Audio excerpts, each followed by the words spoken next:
In this time, the most precious substance in the universe is the spice melange. The spice extends life. The spice expands consciousness.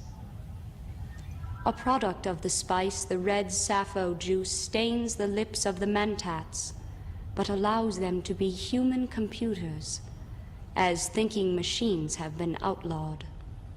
The spice is vital to space travel.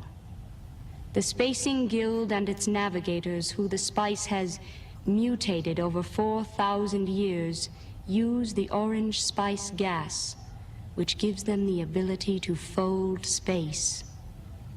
That is, travel to any part of the universe without moving. Because the Guild controls all interplanetary travel, they are the highest power in the universe. The spice also plays a very secret role in the Bene Gesserit Sisterhood, of which I am part. The Sisterhood has been interfering with the marriages and the children thereof of the great houses of the universe, cleverly intermixing one bloodline with another to form the Kwisatz Haderach, a super being. They plan to control this super being and use his powers for their own selfish purposes. The breeding plan has been carried out in a strict manner for 90 generations. The goal of the super being is in sight. But now, so close to the prize, a Bene Gesserit woman, Jessica, the bound concubine of Duke Leto Atreides, who has been ordered to bear only daughters, has given birth to a son. Oh yes, I forgot to tell you. The spice exists on only one planet in the entire universe.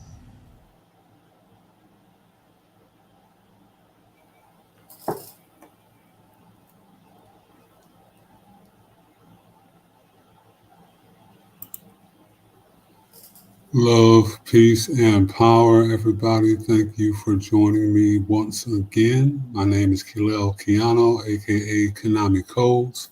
Welcome to the Mystery Arcade Occult Multiversity. Happy Thursday, day of Jupiter. I hope you are all experiencing wonderful waves of abundance. I want to say hello and thank you for joining me, everybody in the chat. Who we got here so far? Love, peace, and power to our wonderful guest, Moonfeather. I hope you are feeling abundant and lovely. How are you? Peace, love, and grace unto everyone. I'm feeling really good. The energy has been wonderful.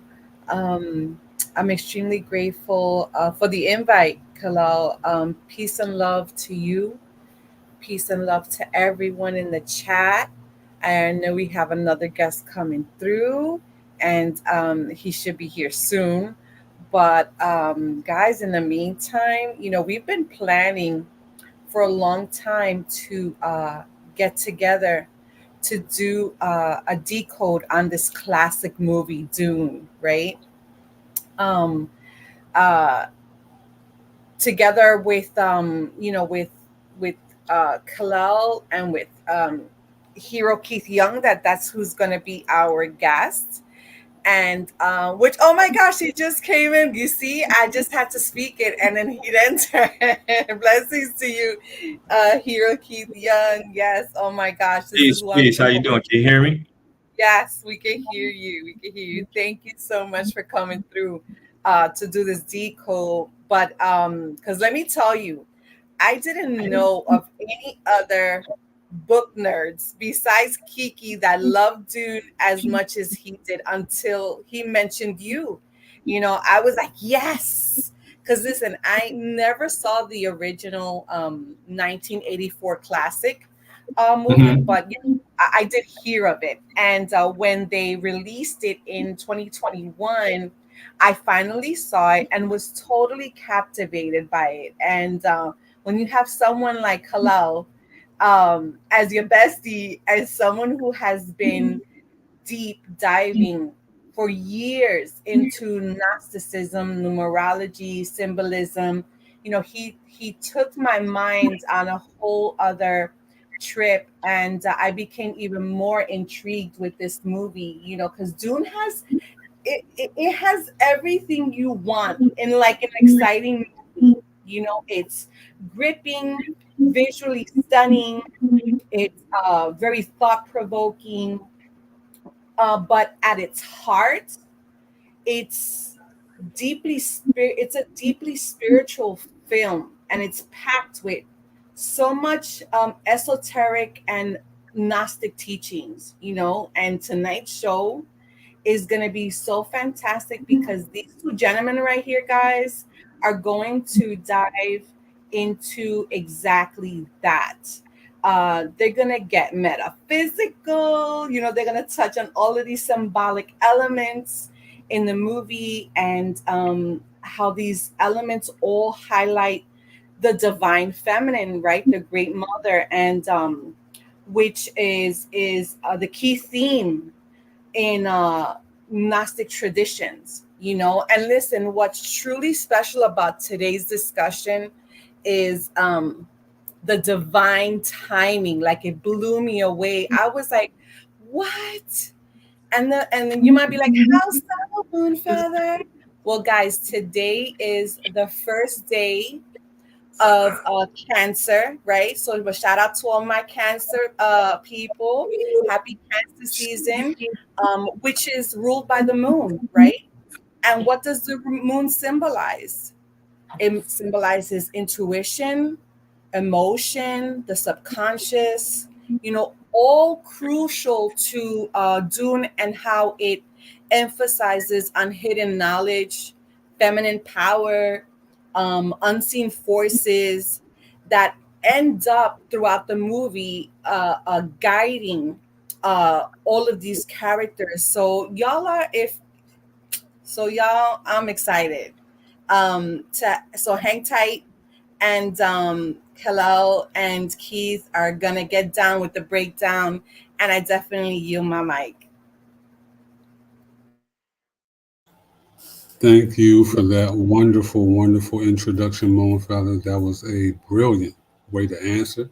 I want to welcome my hometown hero, somebody I respect a great deal. I can't tell you, um, I can't stress enough to you how important and unimportant the idea of time is itself. I watched this brother lecture, learn, teach himself while teaching others for well over 10 years. And he epitomized everything within his focus, everything that he came across that he wasn't even planning to, everything that correlated. And he made my personal favorite book of all time. You heard that correctly, ladies and gentlemen. My favorite book of all time. We did a wonderful, wonderful 7-week masterclass on Clubhouse that you can find on my Patreon. It is truly an honor for me to welcome the author of Black Goddess Legacy of the Sacred Feminine, Hero Keith Young. How are you doing, brother? Peace, peace. I'm doing very well. Thank you for that great introduction. Well, Can you hear me? Yes, sir. You earn every word of it. Every word of it. Can you kick it off for us? And we're just going to dive in wherever you want us to land, and we will fall out like a bomb from there, because there's so many areas to cover when it comes to Dune. Shout out to Machete in the chat. She's never seen any iteration of Dune. Oh, wow. So I'll say this before I pass it over to you. Frank Herbert was a genius. If you understand anything about spirituality, you can understand how not only did he channel something that's very close to us in terms of spiritual technology or spiritual antiquity, but also in terms of knowing exactly who we are and what we're capable of, how timeless our our our acts, our deeds really go. He's a 3 life path, right, with partial 8 energy. Anybody knows about them 8s? Shout out to Chiefess Amora L. Thank you for joining us, beautiful. Um, you know, just like Moonfeather, you know how powerful that can be, right? Dune came in existence in 1963, the same year as the X-Men comic book, right? It did not become a book or a novel until 1965 because it was first picked up by a sci-fi magazine, right?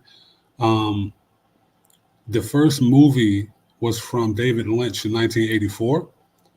The Sci-Fi Channel did a magnificent series that covered the first 3 books, Dune, Dune Messiah, and Children of Dune, with James McAvoy playing my favorite character, Leto II, also known as the God Emperor of Dune. That book 4 is my personal favorite, just so you know. And of course, we have Denis Villeneuve, who is a true fan of the work because his masterpieces of Dune Part 1 from 2021, and Dune Part 2 from earlier this year on March 1st, just shy of entering that Wood Dragon year to get that Wood Dragon energy. No matter where you jump in, you will be more than satisfied and blown away, especially if it is your first time. But I guarantee you will rewatch and reread many, many a time. Hero, please take it away. Oh man, I don't even shoot.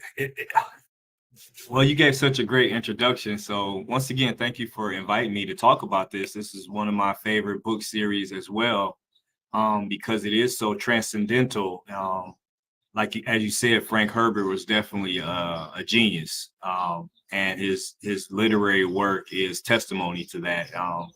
Just the sheer amount of syncretism that he was able to put together around the ideas of religion, spiritual traditions, the ability for human growth potential, um, the mind, the subconscious mind. Just, I mean, he put so many things in here. He used so much symbolism. He used a lot of uh, information or spiritual information from different religious traditions, even that, I mean, that date back to antiquity. He didn't just gloss over it. I mean, he definitely, once again, based on his work, he was a true genius that he was able to see so deeply into those different systems. And I mean, the story that he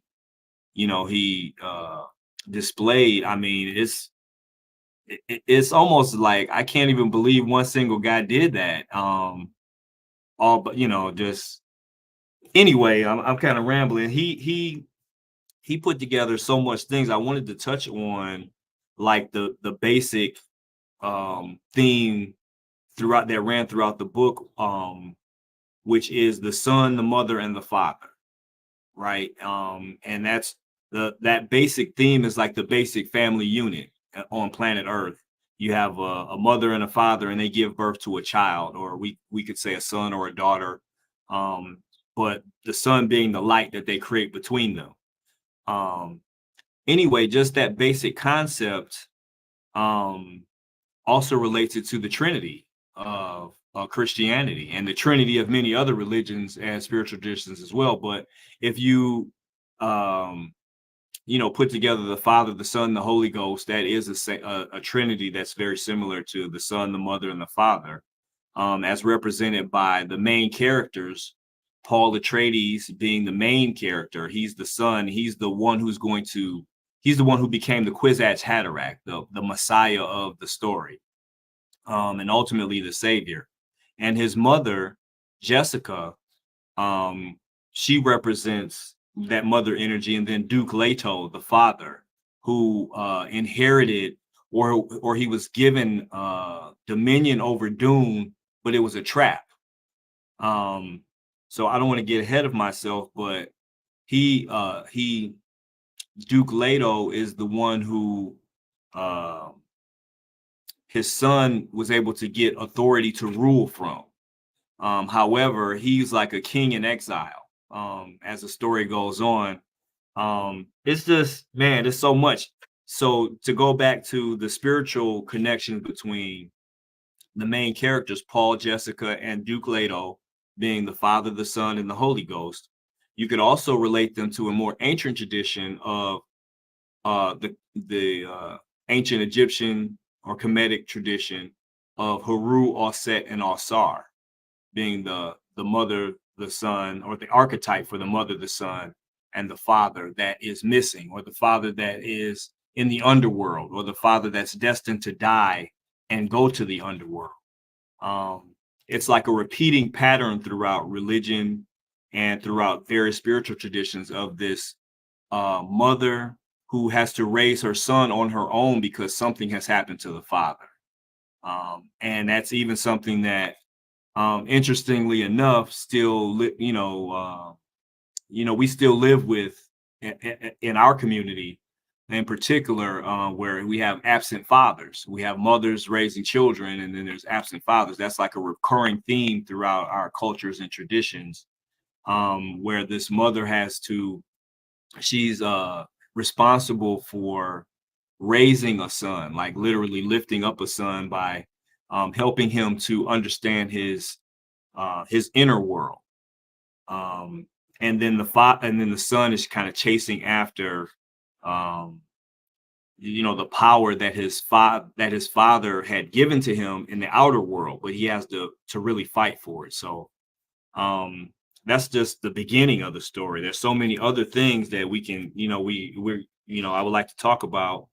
I'm just going to kind of throw some things out there and then we'll chop it up. But, I wanted to also talk about the spice, which is a major part of the story. The spice is it's like the currency of the Dune universe.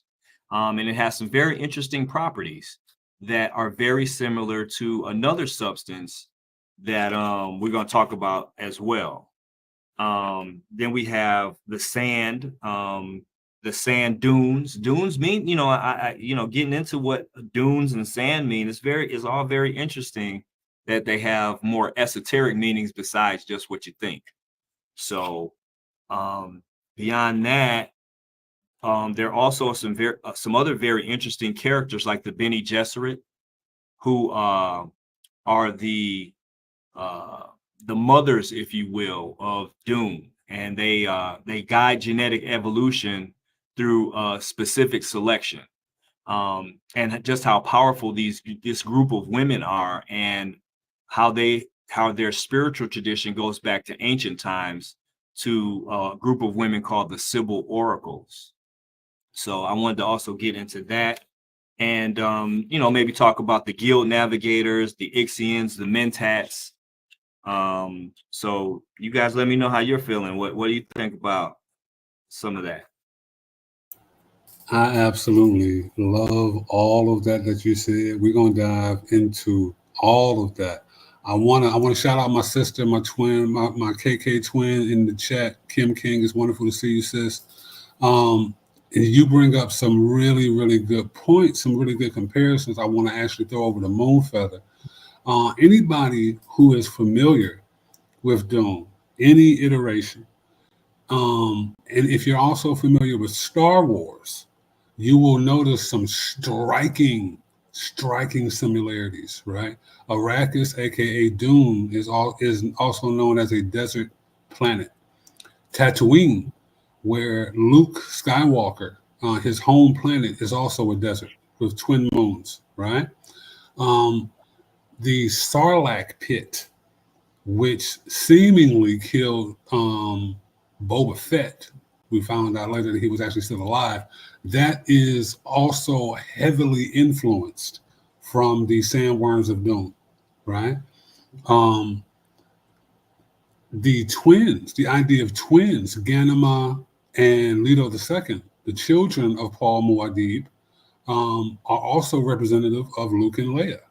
You have to ask yourself a question when you look at the whole idea of Star Wars, or the original episode 4, 5, and 6. In episode 5, The Empire Strikes Back, arguably one of the best. It's a lot of people's favorites, one of mine. You have Luke and Leia kiss.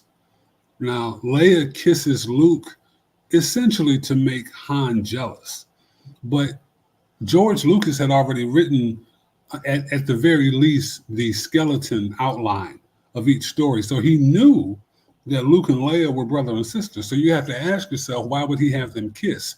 If you study the Kabbalah, and this is where we really start to have a lot of fun with this narrative and this mythology, because you see that Bina and Chokmah kiss at the heart, right? So what you're actually watching is a spiritual technology, spiritual antiquitech being enacted.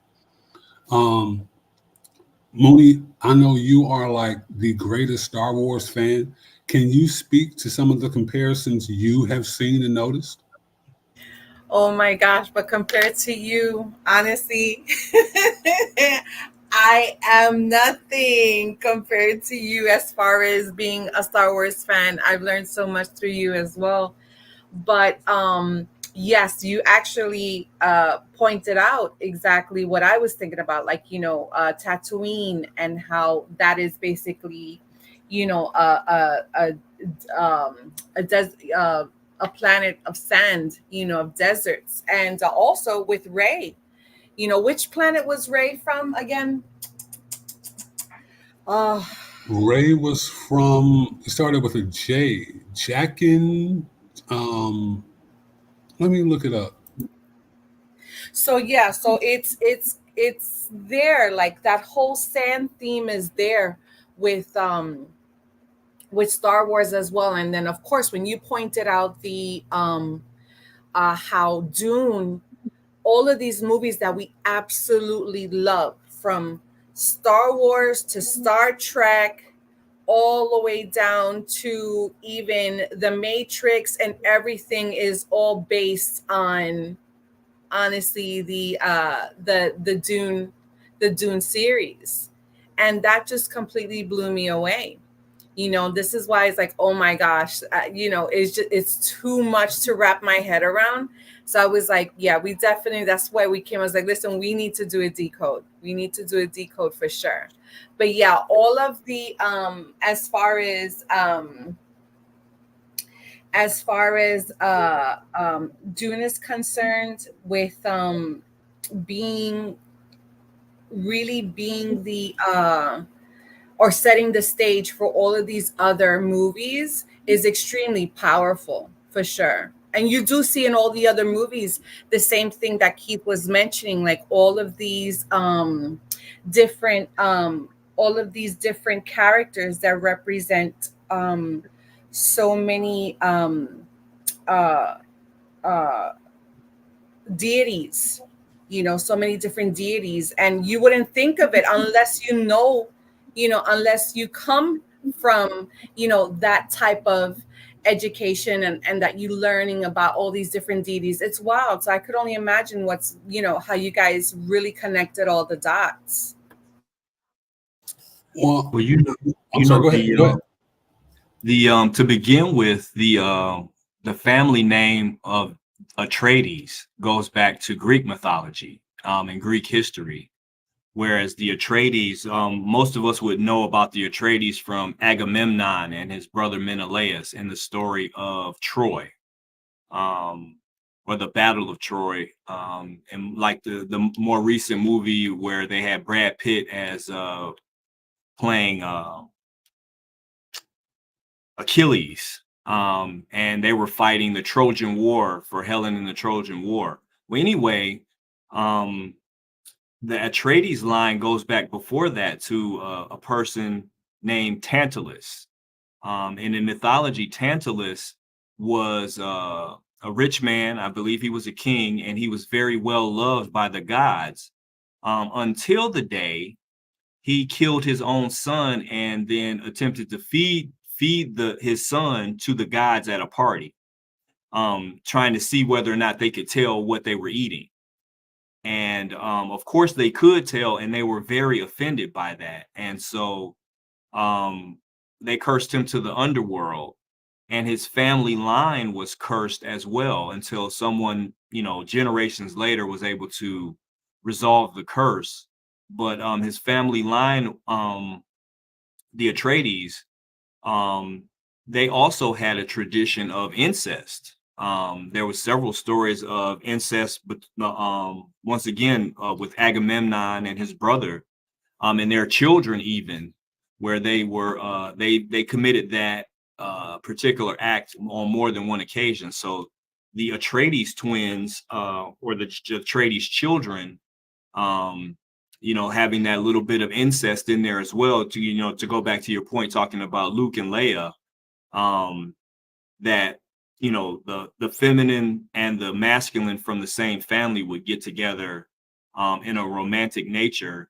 You do have to go to Kilel's explanation, talking about the Kabbalah, that there's a little bit more something there besides just the incest of it all. But it does go back, the Atreides, right at the beginning of the story, it tells you that there's some mythological themes going on when you're talking about the name Atreides. And then eventually, Leto II, who was the Great Worm, he would gain all of his ancestral memories. And that's another big thing about Dune, is that it talks about in detail about these ancestral memories. And it turns out that ancestral memory is a big part of our ancient traditions, that when religious conversion came to the Americas and across the world, across the land, those are ideas that they specifically rooted out of us and told us those things were demonic and of the devil, and not to dibble and dabble in things. They called it necromancy, or talking to the dead, or having the ability to communicate with the dead. And Frank Herbert explored the exact same idea as it in its proper light, that being ancestral memories and being able to go back and commune with your ancestors, even to learn what they went through, what was going on at the time. So that concept alone, just one concept from that story, that concept alone blew my mind. But there's so many others that he added in. That's why, like Khalil said at the beginning, like Frank Herbert is a certified genius. So yeah. Question, Hero. So it and when now that I think of it, it is really genius to be able to put this down. First of all, because we're talking about the movies, I've never read the books. The books, I know they go much, much deeper into it. But to be able to still portray it on film and not lose anyone, even if you're just looking at it on a surface level, it's amazing. And you could easily follow it. And there's so much meaning to it, right? If you're just even looking at it at the surface. So the fact that you were talking about ancestral memories, it just took me to the part of the movie where oh my gosh, the name of the blue juice from the worms, that from the secretion of the worms, what is it called, that it helps to tap into to Akashic records, right? Because that's what we're talking about when you mention ancestral memories, right? Is the Akashic records, right? Yeah. Well, yeah, that's another name for it. Yes, that's another name for it. But so the Akashic records it's slightly different in that Akasha is like a tree of knowledge. So it's like their DNA. It is. So it is the same thing. It is the same thing. It's Right. the tree that's represented by our DNA, which looks like the little strand twirling upwards. That is ancestral memory. And yes, that Akashic records are trees. They were originally trees. There's Akasha wood, there's Akasha trees, and we would write our history on those trees physically. This is not even talking about the metaphysical Akashic records, but just the physical Akasha were histories and family lines written on trees. In America, we call them totem poles. And once again, that's Yes. something that's a form of technology that was stolen from us. A lot of those old totem poles either were burned down or they're in storage somewhere in somebody's museum in the basement.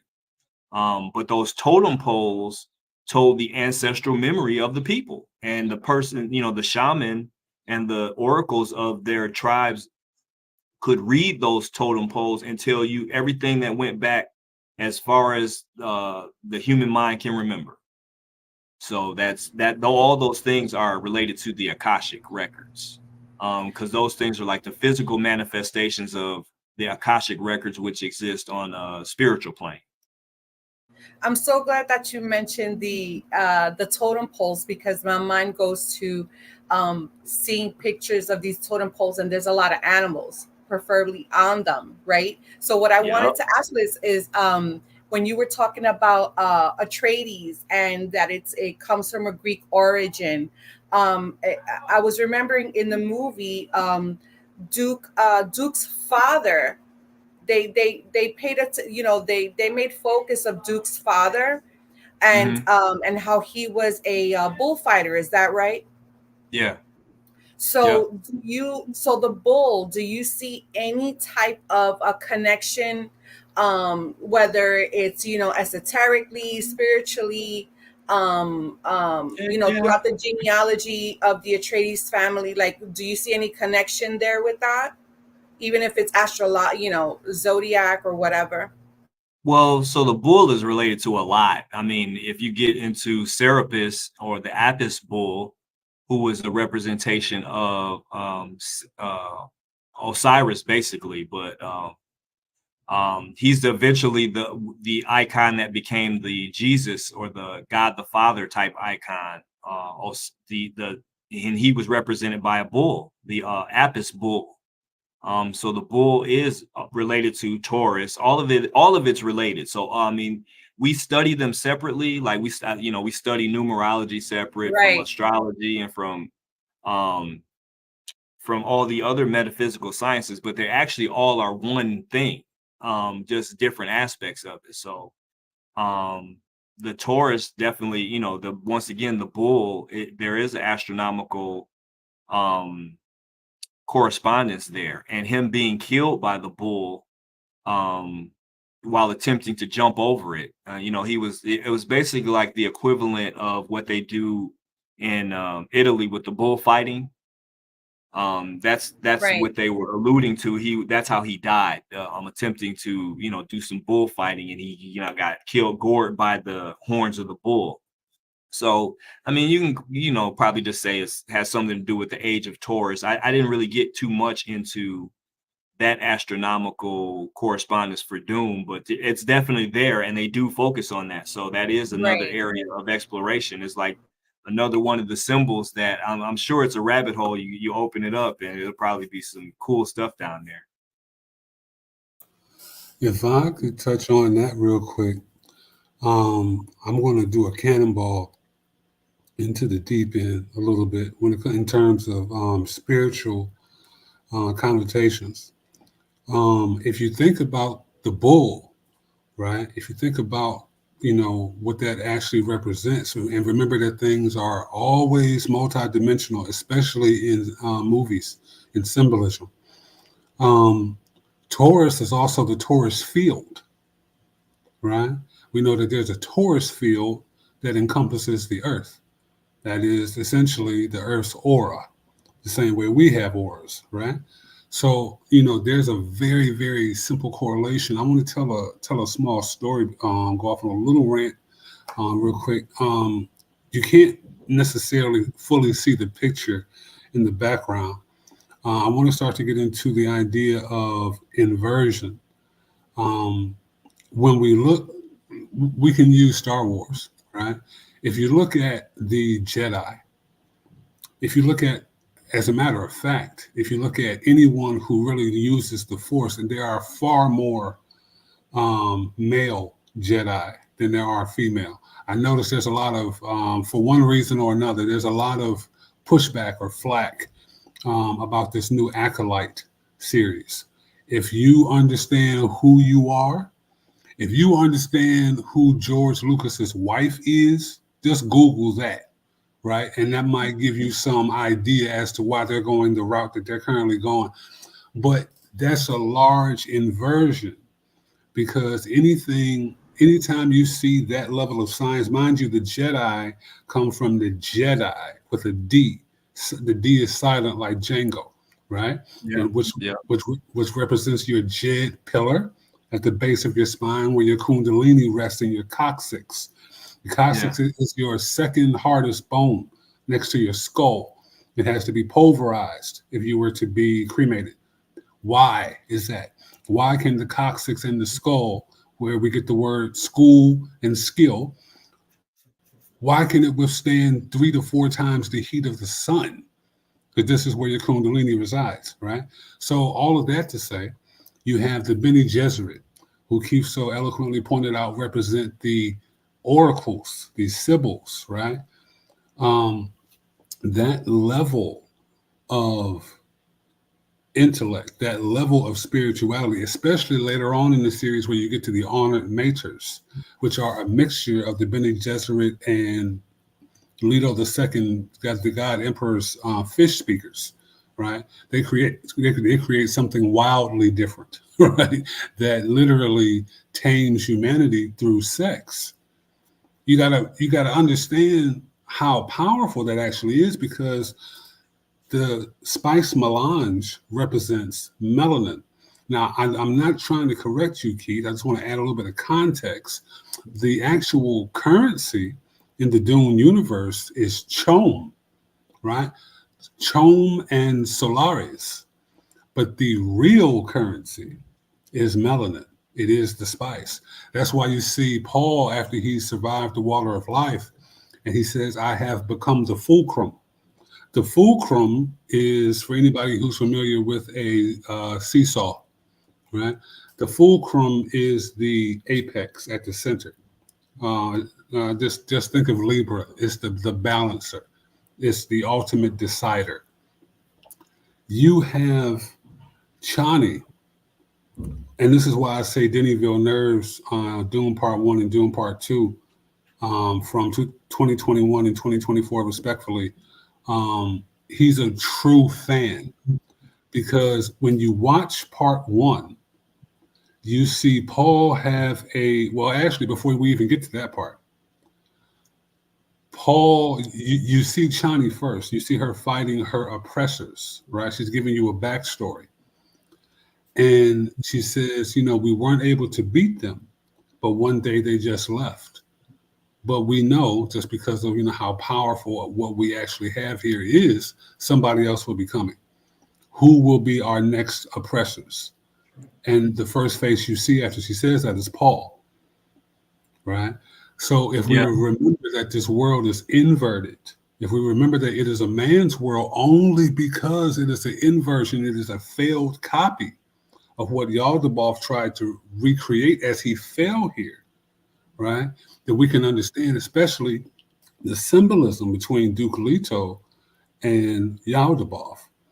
If we look into the idea of the Akashic Records, when you get into the Golas or the clones, Duncan Idaho dies in the first book, right? But he comes back through every book following that because of the cloning process. Mm-hmm. This is information that was written in 1963. So you got to think about that, because one thing Frank Herbert was known for was channeling. He was known for meditating, much like George Lucas, who actually moved Joseph Campbell in with him, right, when he was writing Star Wars. Or like J.K. Rowling, for anybody who's familiar with Harry Potter, anybody who's familiar with Credo Mutua, he said that he channeled or meditated and saw Darth Maul 20 years before the movie came out. You see? So, these people, and we can call them these people, they're still your creation and your children, however you want to choose to see it. They have no choice. There's no other story but ours. So when you see some of the spiritual implications, it draws you to it more, because essentially you're talking about a roadmap, not just of history, not just of spiritual technology, but of how things have laid out. You essentially have in Dune Part 1 how the Vatican created the current iteration of Islam. Depending on how you want to see it, like, you can look at it from so many different angles. I'm going to shut up. It's so much. You're right.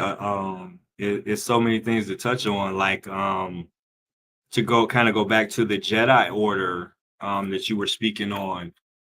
From that's a real Egyptian concept. That's a real, besides just being the Jed pillar or the spine of Osiris, the Jedi were an ancient order. That's a real name for an order that these men and women were diplomats. They were very mentally and physically and spiritually powerful. And they had very special techniques that today, you would look at them as being, somewhat miraculous, or like X-Men powers, or something along those lines. But that was a real thing. And to your point of, that you made earlier about them not showing women in Star Wars as being so powerful in the Force, or being a Jedi. When in history, it actually was the Sybil oracles who were the most powerful ones with that type of power. That was and they leave that out, due to modern day, sexism, or, the whole patriarchy thing. So, they tend to want to minimize the idea of female power, particularly Black female power. As it relates to the spirit power. That's something that they really did not want us to focus on, where they wanted to redirect it. What they did was, with their religions, they used another concept from the books, where the Sibyls in the books used something called the Missionara Protectiva, which was a way of them to manipulate religions and spiritual traditions and cults and cultures on different planets, so that when people like them showed up, they would be treated as divine beings. So that, once again, that idea all by itself is a revolutionary idea. That idea all by itself, if you think about the religions and how they've been used to colonize the world, and you see that they, Frank Herbert injected that idea into his book, that there were indeed people of ancient knowledge and ancient wealth who manipulate religions to get people to do what they want them to do. And then you track that with what we have going on today, with religion, and you can see that's still a thriving tradition of manipulating religions to get people to do what you want them to do. In any case, though, the Sybil oracles were once those the women who put together these bodies of work, these spiritual traditions. It was the scriptures as we know them today was plagiarized from the work of the Sibyls.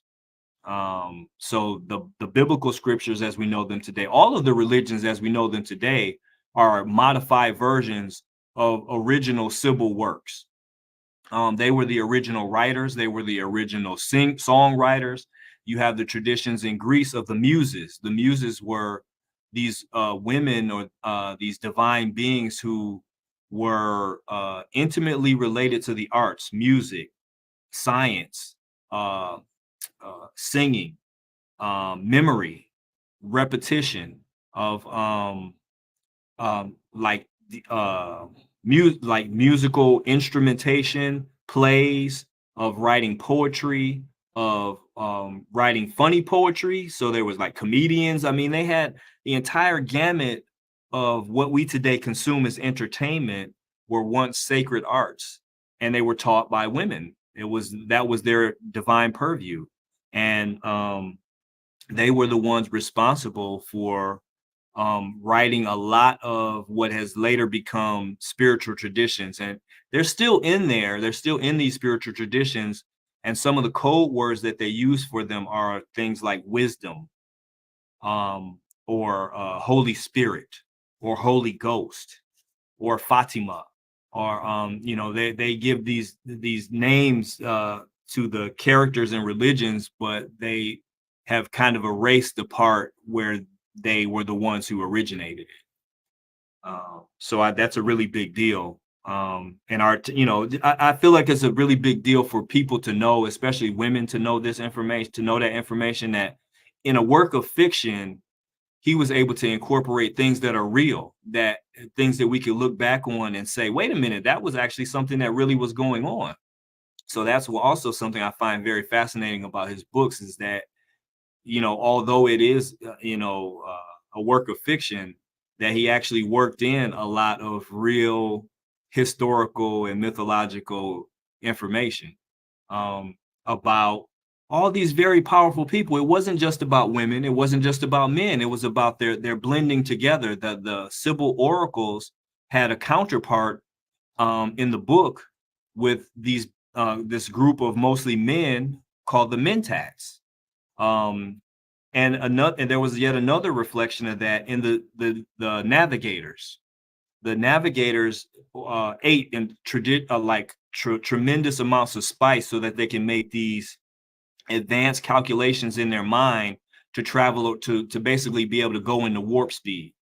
They believe their society was based on human potential, like what humans could evolve to in order to do. And in the Dune series, technology was kind of downplayed. There had been something called the Butlerian Jihad, where in another future, if you will, that was written of by one of Frank Herbert's contemporaries, Isaac Asimov, I believe, is the one who wrote I, Robot. Well, in I, Robot, those robots eventually, the stories actually blend together, I, Robot and Dune, because eventually the robots do evolve, they keep going, and they were overcome by humans because it was like they had become tools that were too powerful. The robots, or the artificial mind, took over.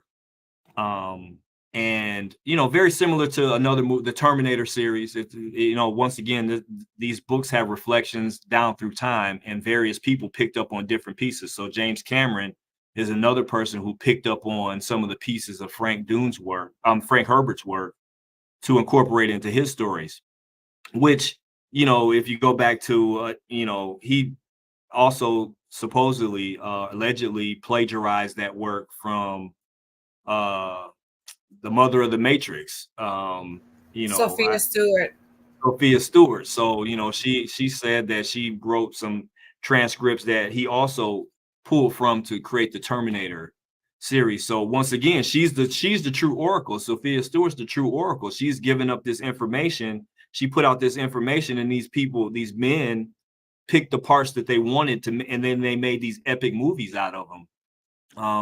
But there you go. Once again, you have a woman at the root of something that's very powerful, and these traditions of storytelling, which become epics for us. It becomes like a part of the cultural consciousness.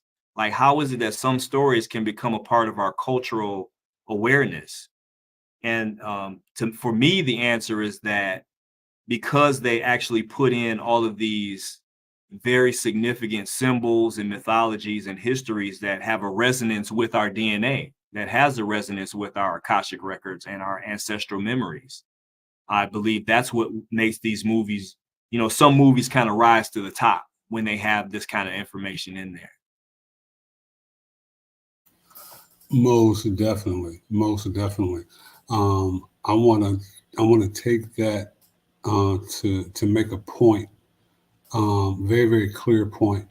While, as you say, it is imperative that we understand the power of our union as women and men, we have to also understand facts. There's a reason men open doors for women. There's a reason men hold space and make space safe for women to be exactly who they are, because they are the birthers, they are the mothers, and they are the first teachers, right? So think about this. When we understand the implications of what we call feminine intuition, a woman's intuition, why wouldn't you want to get your esoteric, your spiritual, your occult knowledge from a woman, right? Think about that, especially, in how that is portrayed in the media. So when you look at, the idea, when you look at the fact of the Bene Gesserit being based on the oracles, being based on the symbols, and we all know that importance, a more modern iteration would be 300. Right, you saw Leonidas go before the oracle, right? Yeah. Some may be familiar with the Oracle of Delphi, arguably one of the most famous oracles of all time, right? Yeah. You can begin to understand why this is. Now, when you look at the Bene Gesserit, ultimately they're trying to survive and manage their hold on power at the same time. For that, they are more than willing to play the background. But they have the emperor's ear. They have the ear of every lord of every great house, right? So, they're in the building. I want y'all to think about that. Yeah. Some people are natural born leaders, right? And some Yeah. people just want to be in front of the camera, right? And the idea of numerology, one life paths, right? Masculinity, aggression, um, the leader who's out front, as opposed to a 9 life path, who's more of the vice president, who's more than content to be a director or a producer behind the scene, behind the camera, right? And I don't want to relate it or lie at all just on that, but that's a big aspect. When you understand the point I was trying to make before about Chani, Paul has a dream, a fantasy, a vision where he's fighting in this great battle, and he's wearing this golden armor, right? And he's getting it. He's killing like 5, 7, 50, 11 people, right? And he hops over after killing his last rival, and you see his visor open, and he's just kind of breathing. In part 2, when you actually see that happen in real life, it's Chani. What is being implied here? Because that was a change. That was an add-on from the source material.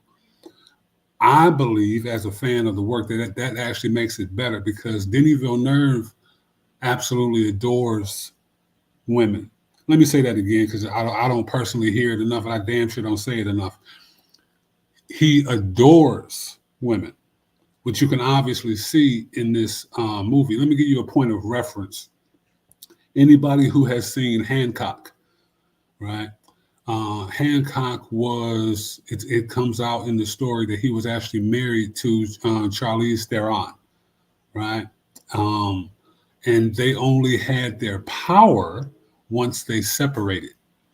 They used symbolism to show you that she represented the so-called melanated Black, original, indigenous, Moorish, whatever term fits, you go ahead and use it, but you know who I'm talking about.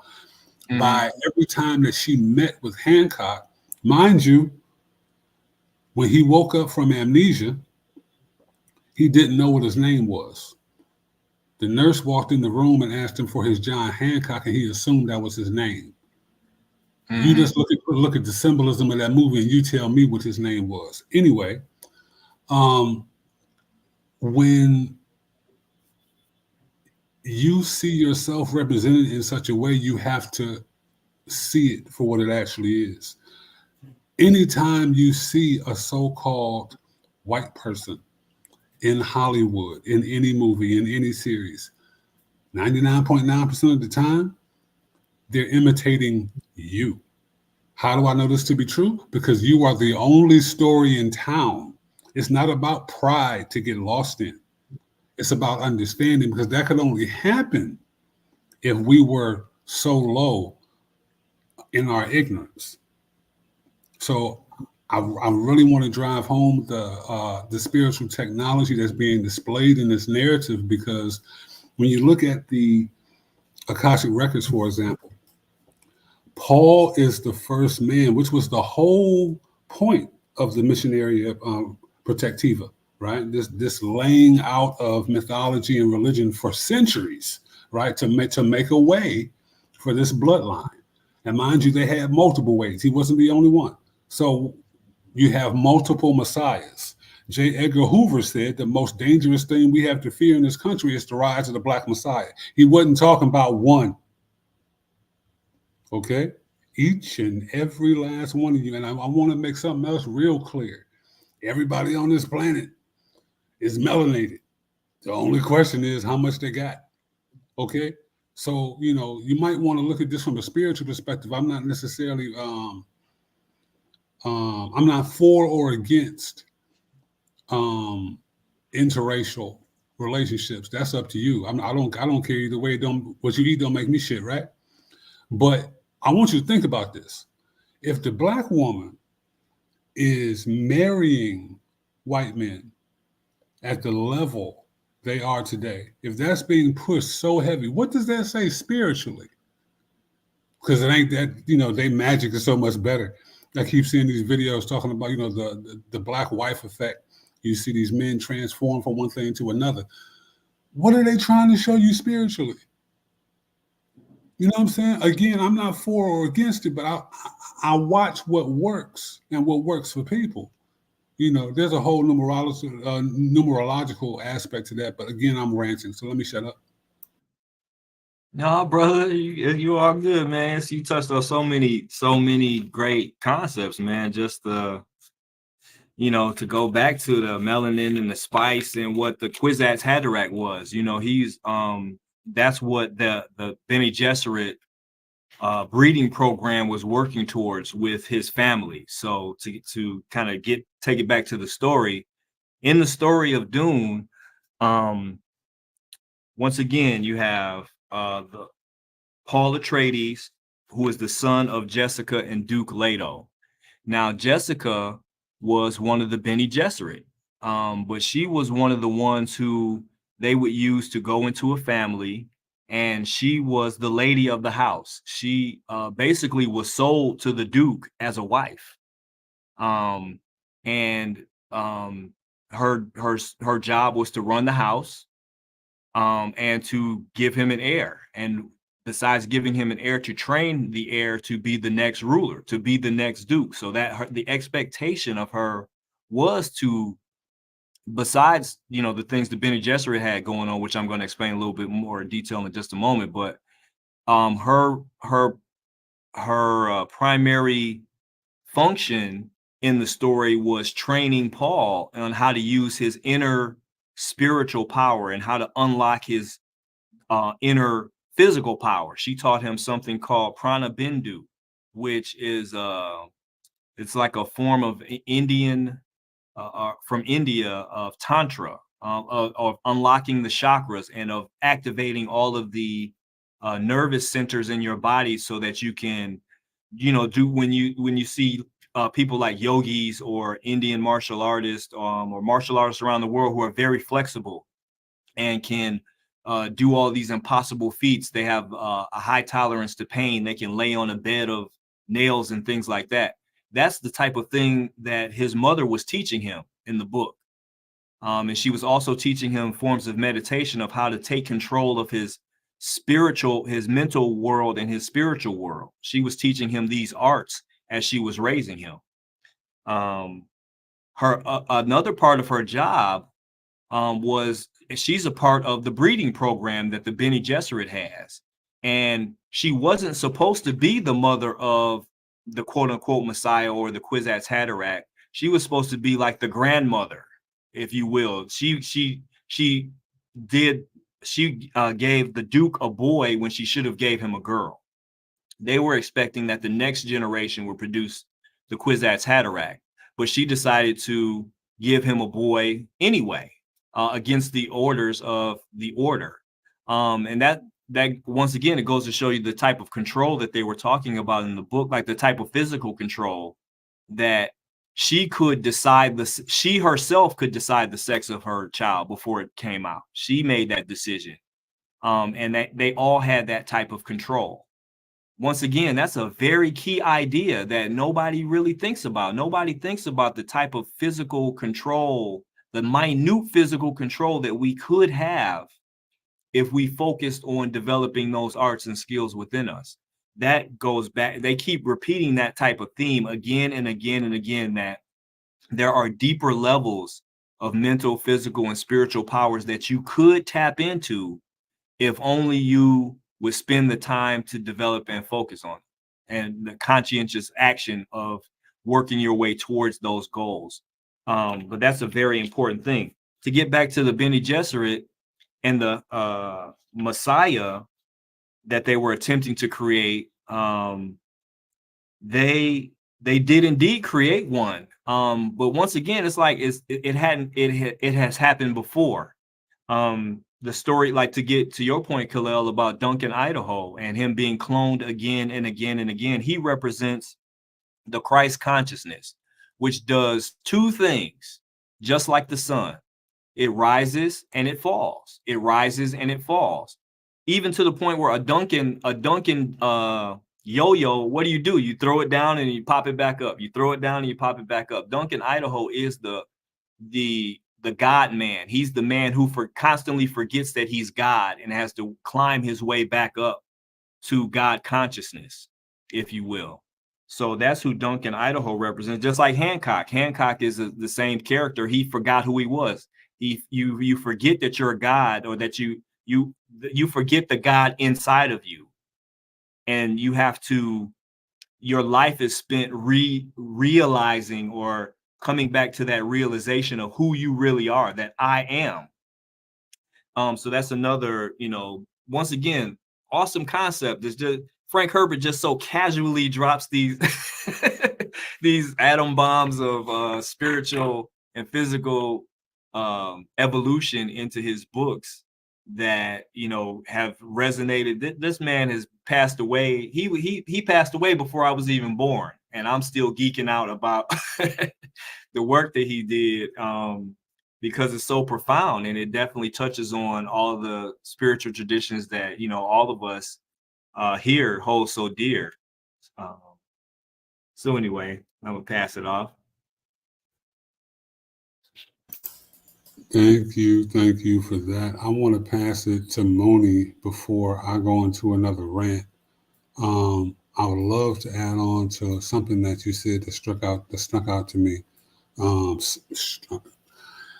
There's an aspect of self-recognition that is so powerful in symbolism and occult science like this, because you can't help but see yourself referenced everywhere. And I want to stress that, everywhere, not just in Hollywood movies, not just on TV. What if you don't watch TV, right? Literally everything, down to the Fibonacci sequence and the golden ratio. By the way, happy birthday again to Moonfeather. Your birthday was on the 18th. Happy birthday. Happy birthday. Peace. Oh my gosh, thank you. The birthday blessings keep coming in. Thank you. As they should. When you understand, that you are literally reflected everywhere, it makes a lot of things make sense. So again, when we go to this idea, like you just brilliantly broke down with Duncan Idaho, this isn't going to be a one-time thing. I'm going to say that right now. There's entirely too much information here. But for those who may be familiar with the final book, Sandworms of Dune, you see exactly why in Christianity you will hear adages like, the victory's already mine, right? You know what I'm saying? The battle's already been won. It's just about understanding that you see that displayed in this, because Duncan Idaho, you see the end result of him reincarnating so many times. on top of the fact that he was always partnered with an Atreides, right? This is again mirrored in the Skywalker line of Star Wars, because essentially every story is about a Skywalker, right? Even to the point to where now you have these different factions where they're trying to give you something new, a little bit more akin to the truth of your spirituality. You know, a lot of melanated women with a lot of locks in this acolyte I see. Hmm. I'm not surprised it's getting some, you know what I'm saying, a little bit of kickback. You know what I'm saying? People weren't expecting to see that. But you got this, and for those who remember, you got the same thing when they found out that Jango Fett was melanated. Right? I say all that to say what I said about Hancock's wife. A lot of people would argue with me about Zendaya. You can say whatever you want to say about Zendaya, but who she represents is you, right? Period. Something else, one of the reasons why I chose this picture, the headband that she's wearing, something that got cut out of the movie that was in the book was in between the year and a half, 2 years that Paul was fighting this Muad'Dib against the Harkonnens, trying to stop spice production. Chani and Paul got pregnant and had the first Leto II. In the attack on Sietch Tab, he was killed. Right? They symbolically left that in the movie because you see Chani wearing this blue headband signifying her love for Paul, and then you see her later on at the beginning of a battle wearing that same headband as an armband on her arm. If you're familiar with, again, the story, you can see how deep, you had to be a fan to even notice that, because that, to the Fremen, it represents the loss of life. So technically speaking, that plot point was still in the movie. You see, they just didn't show it to you. This, again, is the power of symbolism, and this is why it's the subtle things I recommend examining the most and working on picking up with your radar, because it's very simple for something to go boom and you're going to look and see what it is. It's very simple for you to watch a horror film and there's complete silence, and then there's just this loud sound out of nowhere. Somebody comes around the corner with a thump. That's not being scared. That's not being afraid. That's being shocked. That's being startled. I want to be afraid. You should be afraid when you notice some of these subtleties, because you see how well known you are. Again, you're the only story in town. The most important tenet we have is to know thyself. And knowing thyself means that you are reflected everywhere. I'm gonna shut up. But I want to say, again, this is displayed masterfully in Keith's book, Black Goddess Legacy. You understand why this energy, they had to try, because they really couldn't do it. If time is an illusion, then again the battle's already won, right? So the idea that you could subjugate a woman, the idea that you could put femininity down, well, see, depending on your perspective, you can understand why we're going through these gender wars. You see, you'd be surprised what nature would do to get your motherfucking attention, right? You'd be surprised the extremes you can go to when you just think it can't get no worse. Listen, it ain't got no choice but to get no worse. Until you recognize who you are, where you come from, and when you are, why you are, it has no choice. Be the change you want to see. Let me shut up, man.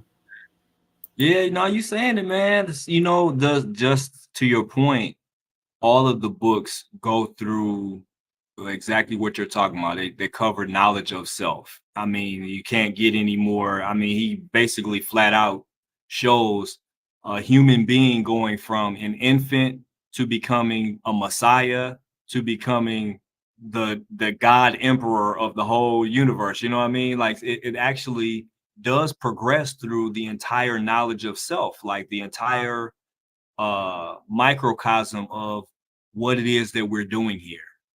And the interesting thing is that is the subject of these books about human evolution and our survival through time. Because a big part of the work of the God Emperor of Dune, a major theme of that was that Leto II had became the God Emperor, the worm, if you will, in order to help guide humanity through a particularly turbulent period of time, where if left unchecked, humanity would have destroyed itself. So he felt that it was necessary to evolve to an extreme degree so that he could extend his life and have the power to kind of guide us through. When I say us, I mean humanity in the story anyway, to guide us through that time where we could destroy ourselves, or we could evolve to the point where we could live amongst each other, continue to grow and be who we are, and live more holistically in partnership with the universe, as opposed to living so antagonistically towards one another and towards the universe. That is like the ultimate theme of the books is human evolution. So know thyself is tantamount. I mean, they do it again and again. They do it with all the characters. They have multiple names. When they are named different things, they are actually discussing different mental, physical, or spiritual aspects of the person that are emerging, or that that character is now about to embody. So in the case of Paul, for instance, within the Siege, or within his, the community that he was taken into, he was Usul. He was the base of the pillar. When he was out as a warrior fighting amongst the Harkonnen, he was Muad'Dib. When he is in in the company of Chom, the Chom company, and the Landsrod, and other dukes and things like that, he's the son of a duke, later an emperor. They're showing different aspects of this man to reflect to us the different inner aspects of us, which, if you get, we're all, once again, into astrology. It talks about the inner aspects of us. The tarot also, the symbology of the tarot going from a pentacle to a page to a knight to a king to an emperor. It's, once again, it's about evolution. It's about changing and becoming something new, and how you act and interact with the world every time you evolve to a new level. That's all here in the Dune series. It goes from Dune, the first one, to Dune Messiah, to the Children of Dune, to the God Emperor of Dune, the Heretics of Dune, and the last of the original 6-book series was Chapter House Dune. Each one of those books explored a different aspect of human evolution. And they explored it, and Frank Herbert, once again, in his genius, he explored it from both masculine and feminine aspects. He got, to get to the feminine aspect, I talked about Paul and how he represented the male aspect of that evolution, but he also really got deep with the women, and of the Sybil order, the Sybil oracles, the Bene Gesserit, who were partners with the Atreides, Paul, and later on his son, in this project of human evolution. And that the women too went through a series of evolutions within themselves, that they would go from being a girl to a woman to a reverend mother, and then further a grandmother. And every one of those mothers, every one of those facets of the female evolution came with it another level of inner awareness. And they had the most profound form of ancestral memory, in that they could they had the power to actually take their memory and they could put their heads together and transfer those ancestral memories from one Sybil to another. once again, that's a fascinating idea just to even think about, just to even pontificate about. Maybe we might have the power to transfer our memories from one to another, and we're not using it. We forgot that. That was something that was programmed out of us due to religious conversion, and them taking those type of powers away, them getting us to ignore the development of those powers, better stated, because they didn't take anything away. It just submerges. It's all part of our tree. It's like we've all done this before. Kalel, you said it earlier. It's like we're playing out the story. The battle was already won. We've already done this. The stuff that we're talking, the stuff that Frank Herbert injected into his book is our archives of the past. These are things that have already happened. It just, it seemed like it was the future. The information he put in there was so profound and it sounds so futuristic, but no, it's so ancient, really, that it's like we have already reached these levels and we forgot. Just like Duncan, Idaho, we have to learn how to do it again. And that's the information. Once again, we're in the age of Aquarius. We got this information influx, so much information from so many places all at once, and we're all filtering through that right now. But one of the most profound things is, they're attempting to develop AI still to mimic human potential. And the tragedy of our current society is that they've convinced us to, they've convinced the masses anyway, to largely ignore our human potential and just stagnate and stay on these hamster wheels of jobs and careers that will get us nowhere, but will continue to make the elite amongst us wealthier and wealthier. They want us to ignore the fact that we can evolve from the state that we are in into the messiahs that the FBI has feared. You know what I mean? So that power is within us. Like you said, it's not just one. The concept of this is not just about a one Christ, a one Messiah, a one Kwisatz Haderach. There's the possibility for multiple is there. It's in the books and it's in reality as well. That's what's so fascinating about these books, that he was able to inject that level of spiritual thinking in a work of fiction. No doubt. I want to get to an interesting comment we have in the chat from Mashadi, and I would love to hear what Mooney, how Mooney is feeling and what she has to say about this. Sherry asked if that could be through the placenta. That is a wonderful, wonderful question. I cannot stress enough that the idea, and in every single facet, in every medium across the spectrum, when it comes to technology, it is based off of what you do naturally, right? So when you understand what the placenta actually is, the placenta is an organ. It is a magical organ that only exists during pregnancy, right? Now, technically speaking, and mind you, this is, hospitals would probably shut down if they didn't still have births and they didn't take placentas from women. You have no idea. So hopefully you do. If you don't, maybe this will get you to look into it a little bit more. But the whole idea of a cloud, on your phone, on your computers, even on your gaming systems, on your smart TVs now, some of your watches, comes from a placenta, right? Being able to store information, infinite information. The placenta is God itself and comes from a woman, right? It's where all records are held. So of course they take it.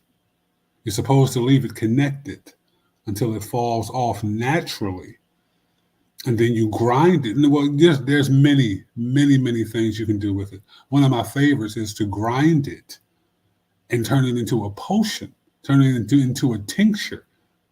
So should you get sick in your life, you take some of that and you will be instantaneously healed.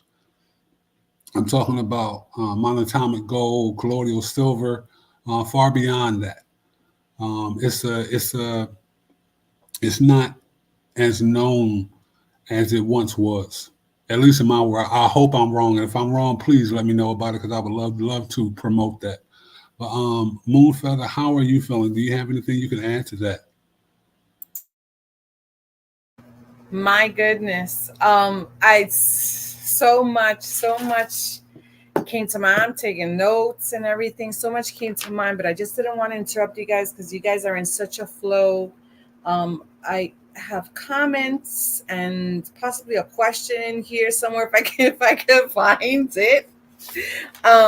So it's crazy how you brought up the topic of placenta. Thank you so much for asking that question, Shetty, because we were on a topic before on the how the Sibyls, Jessica, the women play a huge role in this movie, and I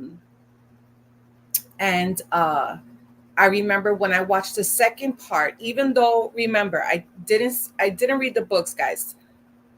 I just watched the movies, and I know part 3 is gonna come out soon.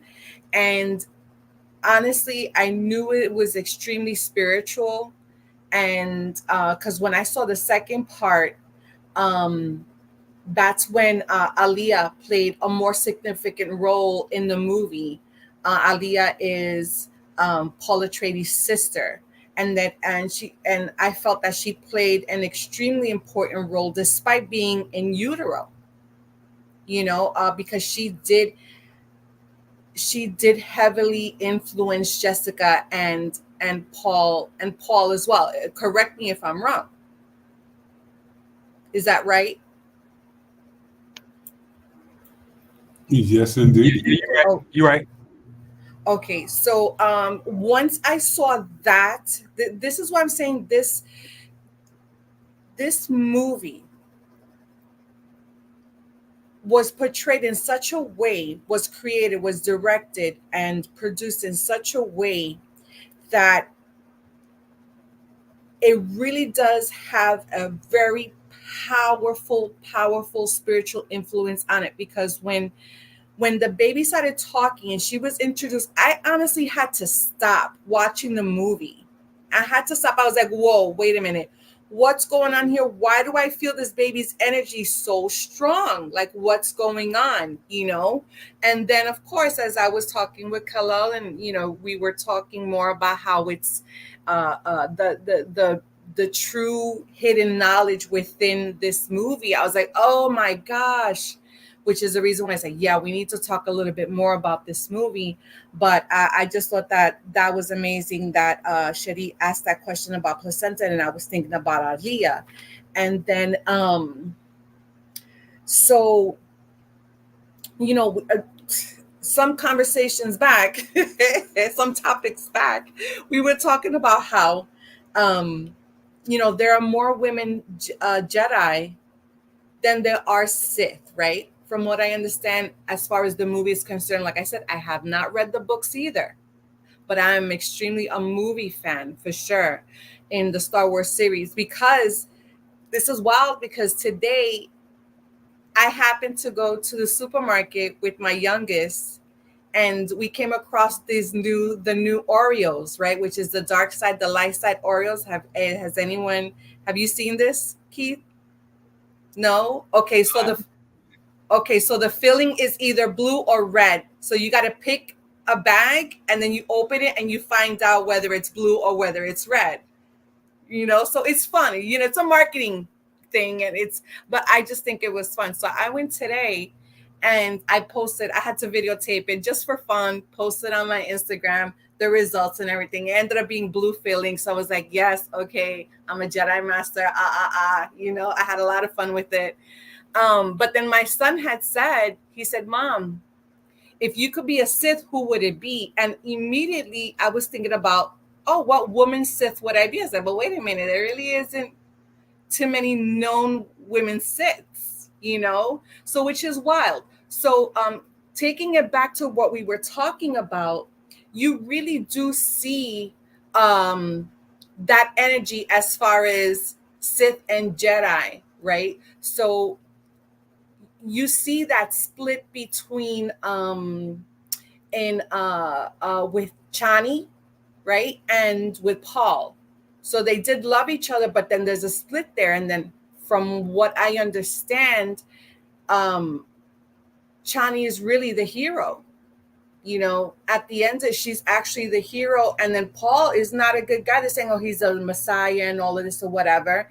And he's not a good guy. So it's like good and bad, you know, and it's the same thing with the movie was it not The Force Awakens, but it's with Ray and Ray and oh my gosh, Kala, help me please. Ray, The Last Jedi.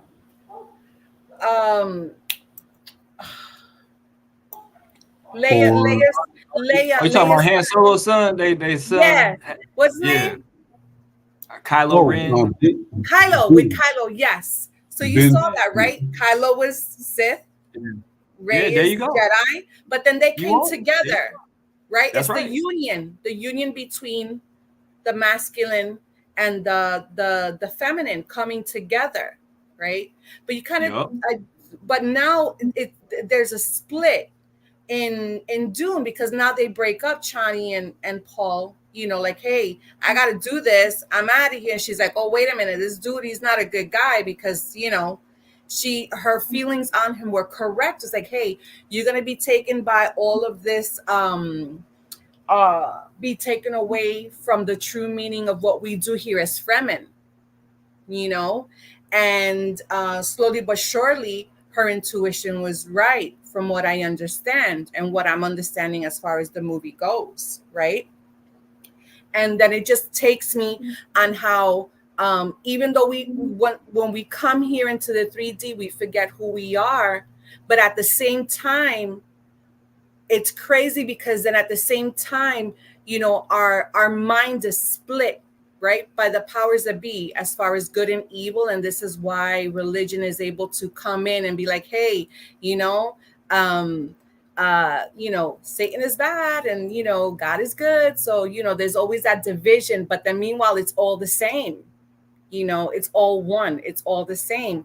But anyway, so I thought that the movie is definitely portraying that wonderfully. And so my question, where is my question? My hold on, give me about the Fremen, right? Because I know we were talking about the Bene Gesserits, Paul, this and that, whatever, but the Fremen play a huge role here, right? So because they emphasize a lot of the desert survival, right? Because we were talking about the sand, right? Yeah. And their spiritual rituals around, especially water, right? Because they don't have any water, so they're you know, that is their greatest commodity, is water. So Yeah. my question is, do I have a question? Yes, I know I had a question. Where is it? So the question is here.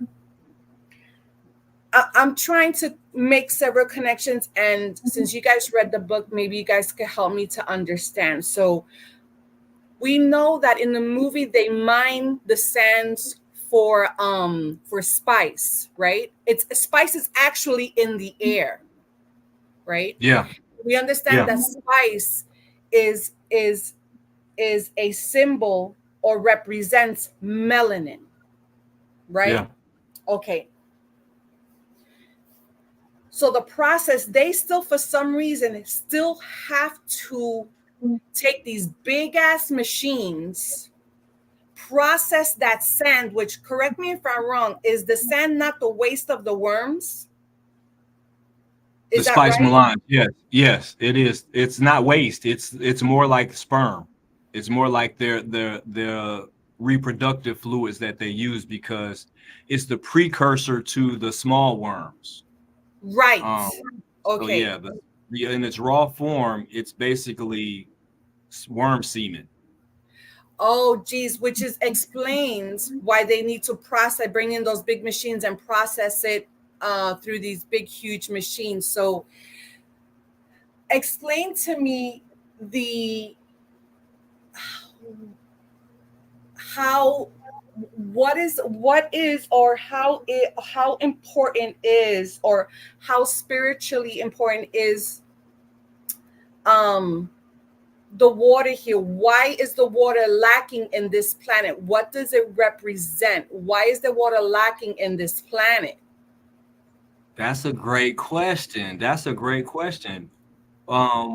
Well, one of the reasons I think that the water is lacking is because that's part of, well, for one, it's part of the environment on their planet, is that it's a desert planet. Mm-hmm. But the worms also, so a worm is a phallic symbol. A worm is a Right. penis, if you Right. will. Like all these worms are creating this spice melange, right? And it helps to enhance your mental, physical, and spiritual certain aspects of you. It also enables intergalactic travel. And it's so we're talking about these very masculine aspects, though, these very masculine aspects of spirituality. But what the people are longing for, what they are, the part of their religion is they want the water. The water is it's like their Christ to them. Like one day, Right. this entire planet is going to have water for everyone. So it's like that's the major thing that they're looking forward to, is the day and time when everyone will be able to drink freely. It'll be raining. That's a miraculous concept to them because they've never seen rain on a desert planet. So that's also them craving the mother, or craving the female energy, because there's a lack on Dune. On Dune, it's primarily harsh, hard conditions. The planet is constantly being beat by the sun, the heat of the sun, all this masculine energy everywhere. And then worms coming out the sand and squirting spice everywhere. And everybody wants the spice to use it for something else, to use it for travel and war. And what the people are truly craving is what's missing. It's the divine feminine. And Okay. the Freeman actually had. Oh, I'm sorry. Go ahead. What's your question? No. Go ahead, because I'm on. Oh my gosh. Go ahead. I was going to say that the Freeman have. They do have the Reverend Mother. They are the people. They live in the earth. They live in mounds, if you will. Here's another thing. I'm about to blow y'all mind, especially, well, we all in America, and we live in the ruins of an ancient mound building culture. Don't forget that we live in America is the ruins of an ancient mound building culture. In Dune, they lived in something. They called them something different, kivas or something like that. But the exact name of what they lived in. But they were basically these mounds in the earth, which is Mother Earth. So they lived in the womb of the mother, and they were craving the water of the mother. That it was a dried up planet. There was so little feminine energy. They had something there called the Reverend Mother. Their Reverend Mother was a Bene Gesserit, but they didn't know that. She was just a spiritual woman in their eyes, but she was part of the Missionara Protectiva. But regardless to that, her tradition was like the Great Mother, which is that feminine energy.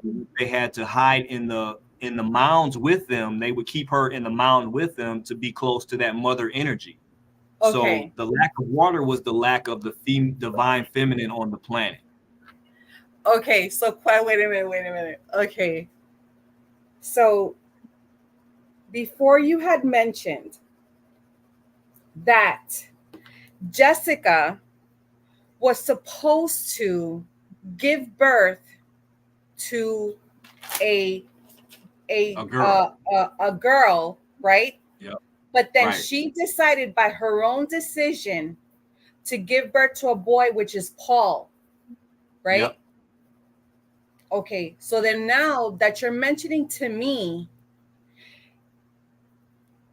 that the Fremen are craving the mother, which is why the water is missing. Is that indicative of, or is that telling of Jessica's choice? Because she was supposed to, you said she was supposed to first give birth to a girl and then the boy, but it was actually now the opposite. It was inverted. And then Aliyah is actually now Aliyah is not only right extremely intuitive, but then she also was given access to that worm juice thing, which made her uh even more spiritually intuitive. So is that craving of the mother of the water a My back, can you hear me? yeah, I can hear you. Okay. All right.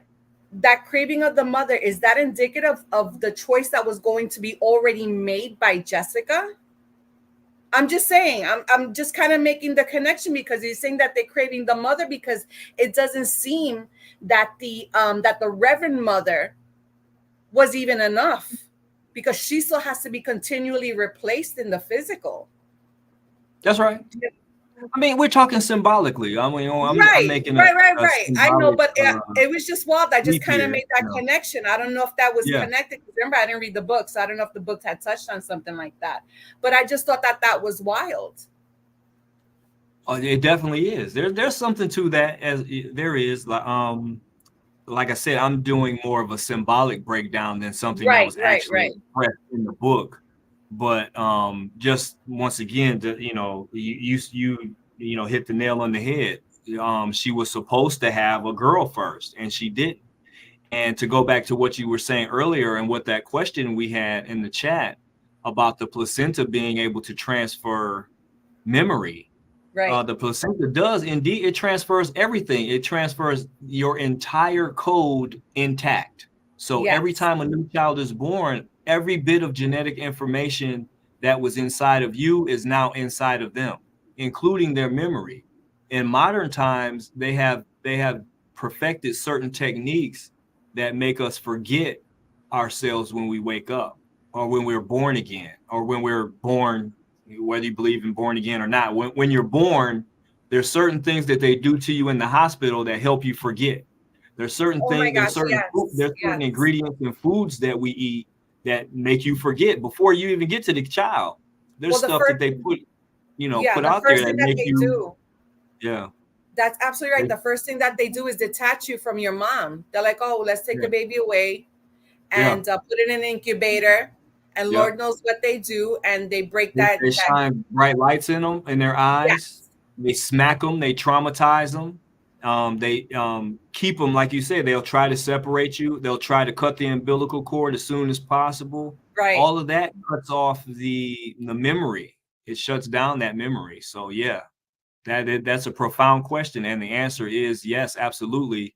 The placenta does transfer that energy. It's just like that cord is just like a USB cord, or just like a computer network cable. That all that information is downloaded straight into the fetus.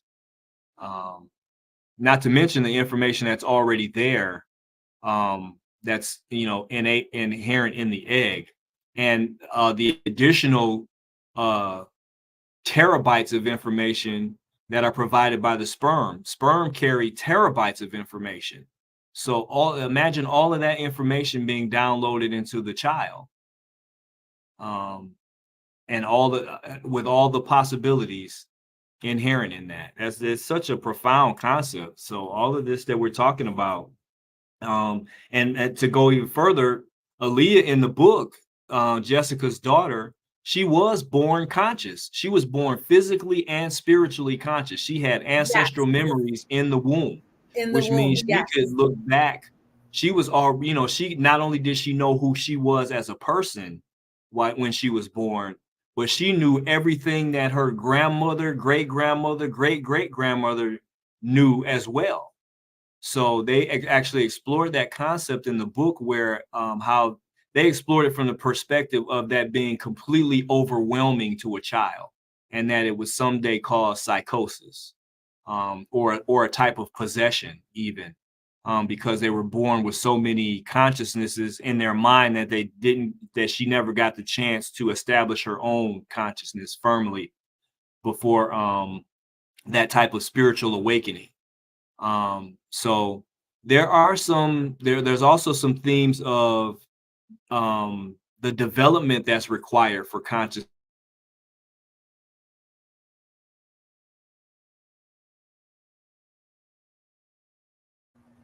We lost him a little bit, or is it me? Did I freeze?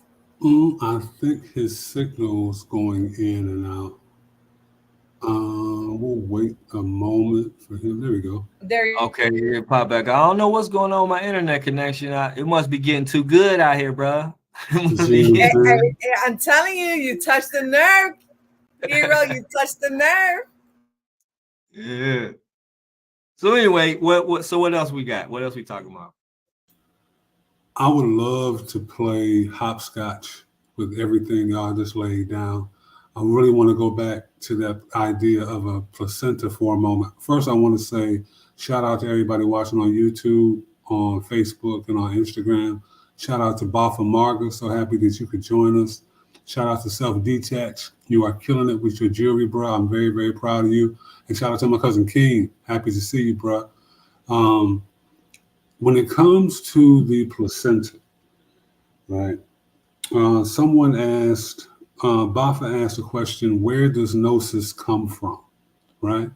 So I want to explain this thoroughly, so there's no room for question, no room for doubt. Right. Every book that has ever been written, whether it's truthful or a lie, and we ultimately have to question what is a lie, because if you can think it in this quantum reality, it is a reality, right? Even a book of lies, you had to see it in your head first, right? So keep that in mind.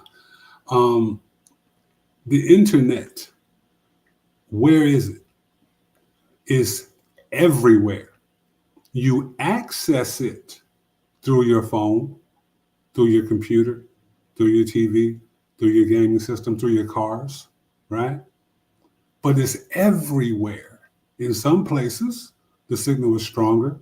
In some places, it's weaker. Interestingly enough, in most hospitals, it's very hard to get a good signal, right? Think about that. So the knowledge is everywhere. Remember, we live in this 3D reality. I don't care what frequency, how low or how high you may be. All you have to do is recognize it. It is always the age of Aquarius. It is always the right time for you to have an aha moment, but only you can have it. You see?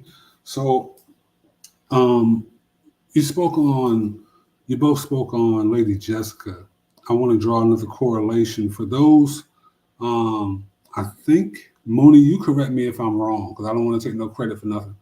I didn't actually say.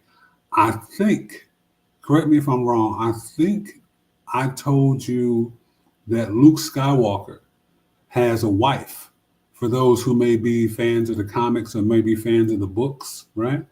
Has a wife named Mara Jade. Look her up, right? Mara Jade is based on Lady Jessica, right? You can see that displayed. Mind you, she also has red hair, right?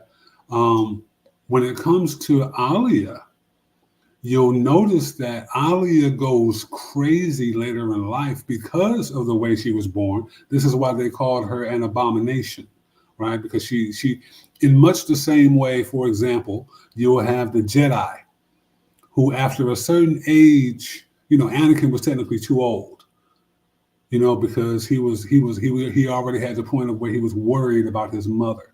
And that worry was too strong of a thing to just cast aside and begin this training. But they did it anyway, right? Because that was a representation of spirituality of a certain level. You see the same thing enacted in the Matrix. We don't wake them up after a certain age, right? Love, peace, and power to C. Freeman L., who you have a wonderful, wonderful display of in your book, Black Goddess Legacy. Again, folks, I cannot recommend that book enough. The link is in the bio. And in the, there it is right there. You see how big that is? Do you see the mirroring effect of that beautiful woman, that beautiful goddess right there? That's a whole book all about you. I cannot recommend it enough. Okay. C. Freeman L. He told you, if you don't get this by a certain age, you're probably gonna come back here. Now, that's not necessarily a warning. So when you see somebody who may not get it, they refuse to get it, they're stuck in their ways. That's how they wrote their life. Their free will has already been enacted, right? If you choose to see it as a failure, if you choose to see it as, oh, they're just living in, what does that say about you? Because they perfectly fine in their ignorance. Remember, ignorance is bliss. And it's just an illusion of amnesia, right? So these are important things to remember. When it comes to the Fremen, Mooney, you had a really good point with the desert. Understand, and shout out to Michelle Gibson, who was my guest last week. Magnificent to have her. She'll be back next month. In her work, The Earth Grid, she shows you how the Earth has been damaged. Essentially, wherever we have a desert, right? We're talking about damage. Specifically, wherever we have a desert, we have ancient trees that were cut down. Now, if you're familiar with Fern Gully, the animated movie from back in the late 80s, early 90s, if you're familiar with Avatar from 2009, right, you can remember those big machines that were cutting down the giant trees, especially the Tree of Souls, right? Just going through, wreaking havoc on the landscape. That creates sand. So you want to think about that. Also, when we get into the esoteric, we know that, and most of us are familiar with the Greeks, right? Especially whether you study Greek mythology, whether you study the Etruscans, whether you study, whether you learn what you had to do to be down for your fraternity and your sorority, right? We know that that's ultimately our culture. We know that they had to cross the burning sands. As a matter of fact, there's even a series by the same name on Netflix, right? You can begin to understand why and what that represents. So remember what Paul told Shani when she asked him to tell her about his homeworld, Usul. Remember, Usul means pillar, right? Jed pillar again. They're telling you over and over and over again. He said, everywhere you see sand, imagine water. So if we're looking at the Sephirotic tree, we know Malkuth is the burning sand. That's Earth itself. You rise above, you get to different elements depending on your path and depending on which route you want to take, right? Which is also representative in Freemasonry. So no matter what angle you're coming from, no matter where you're choosing to view this from, you are ultimately reflected. And there is no one path to light. There is no one path to enlightenment. There is no one religion. There's no religion that doesn't have a sliver of truth. So again, I can't stress enough how important it is to be able to recognize yourself everywhere. If your spirit never stops talking to you, right? I mean, it never, whether it's whispering, whether it's screaming, whether it's speaking monotone like Guru from Gangstar Rising Power, then, you always have a moment to listen. I'm shut up.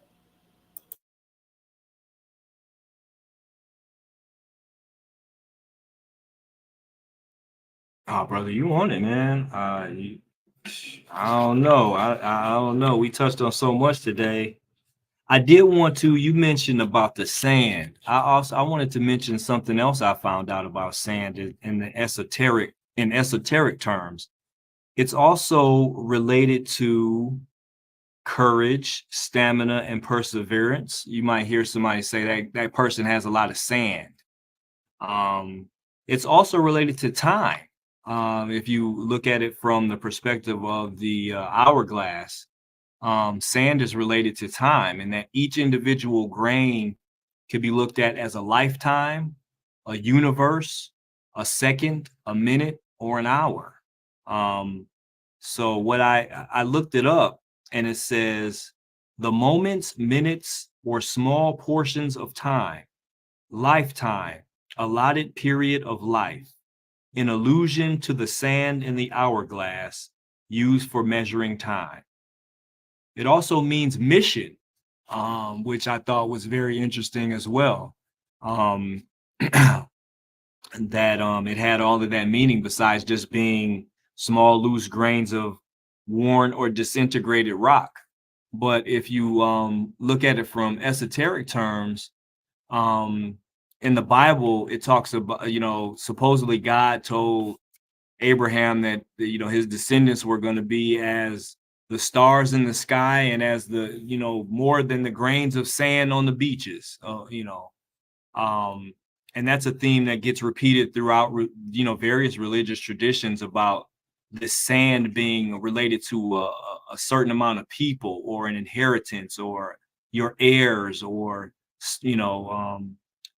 just great amounts of time or great amounts of wealth. There's even some scientific, theories about, how many, that there's more universes, there's more universes than there are grains of sand, type of thing. So that sand is a very powerful concept. So that he put Dune and the sand together like that, dunes, of course, being mounds of sand. And I also want to mention that the people who lived in the mounds, again, I mentioned it before that their name were Fremen.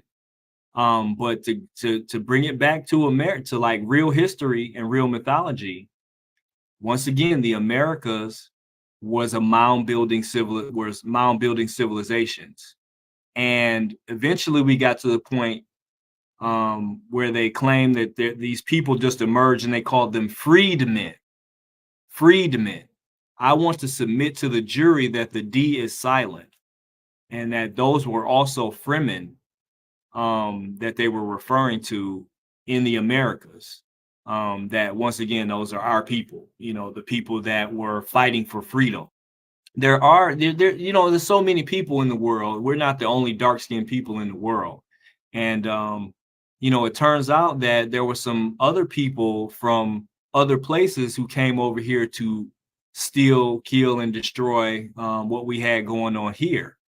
And we could think of those as being like Harkonnens, if you will, from the book. And that the Fremen were here fighting for freedom, fighting for the water. That once again, over here, besides being a mound building society, we have the world's premier supply of fresh water, rivers, lakes, man-made rivers and lakes, by the way, a great deal of them, but fresh springs and just the water that bubbles up from the ground in America is very abundant here for some reason. And it may have something to do with the sheer amount of pyramids that we have here. We have over 2,000 pyramids and mounds here in the Americas that don't get a lot of press because they want to divert our attention to the pyramids in other places.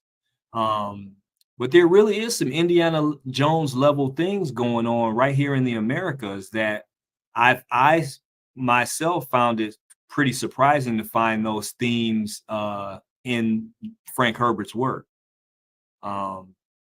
So anyway, yeah, I'll pass it off on that one. What's crazy?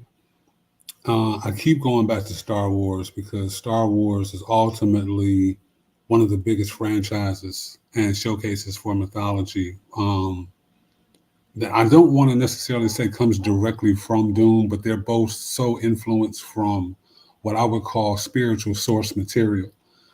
But it's interesting when you look at Anakin Skywalker and you look at, when he begins to fall in love with Padme Amidala. Mind you, Padme means the 1,000-petal lotus, or the Omni Padme Om, right? The pineal gland activated. And you see her through dualism. You see her as a servant, and you see her as an empress. You see her as a queen. You see her as a ruler, right? She changes her her appearance to be able to journey with Anakin and Qui-Gon Jinn, right? Um, Anakin tells her that he hates sand, right? Like, again, it is these subtle things. It's so easy to just take that as, yeah, I mean, who likes going to the beach and getting sand and, odd crevices and places. That's not what he's talking about. He's talking about, remember, he's able to see. He had, something about the Force. The Force is very similar to the effects that people have on spice, right? This prescience, this being able to see the future or have more visions or astral travel, right? So you can understand what's actually being conveyed here. It's just, there's so many angles that we can go in. We're gonna have to do this again. Mooney, Keith, I want to thank you both sincerely for joining me. This has been epic. I wish for you to please tell us where we can find you. Tell us what you have coming up. Tell us your final thoughts, and I'm going to shut up, man.